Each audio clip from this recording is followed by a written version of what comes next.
రాష్ట్రపతి ద్రౌపది ముర్ము భావోద్వేగానికి గురయ్యారు. పుట్టినరోజు నాడు కంటతడి పెట్టుకున్నారు. 3 రోజుల పర్యటనలో భాగంగా డెహ్రాడూన్కు వెళ్లారు రాష్ట్రపతి. అక్కడ అంధుల పాఠశాలలో నిర్వహించినటువంటి కార్యక్రమంలో ఆమె పాల్గొన్నారు. అక్కడ పలువురు అంధ విద్యార్థులు పాటలు పాడారు.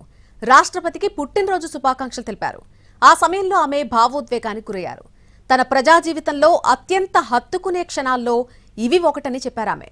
కల్మషం లేని చిన్నారుల స్వరం, వారి స్ఫూర్తి దేశానికి నిజమైన ఆత్మను ప్రతిబింబిస్తున్నట్టుగా చెప్పారు.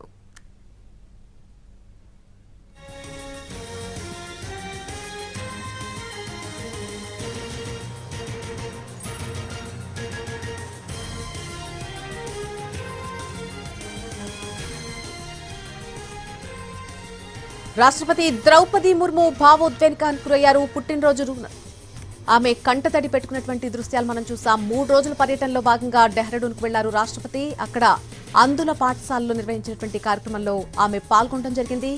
అక్కడ పలువురు అంధ విద్యార్థులు పాటలు పాడుతూ రాష్ట్రపతికి పుట్టినరోజు శుభాకాంక్షలు తెలియజేశారు. ఆ సమయంలో ఆమె ఒక్కసారిగా భావోద్వేగానికి గురయ్యారు. తన ప్రజా జీవితంలో అత్యంత హత్తుకునే క్షణాల్లో ఇవి ఒకటిగా చెప్పారు. కల్మషం లేని చిన్నారుల స్వరం, అలాగే వారి స్ఫూర్తి దేశానికి నిజమైన ఆత్మను ప్రతిబింబిస్తుందని అన్నారు.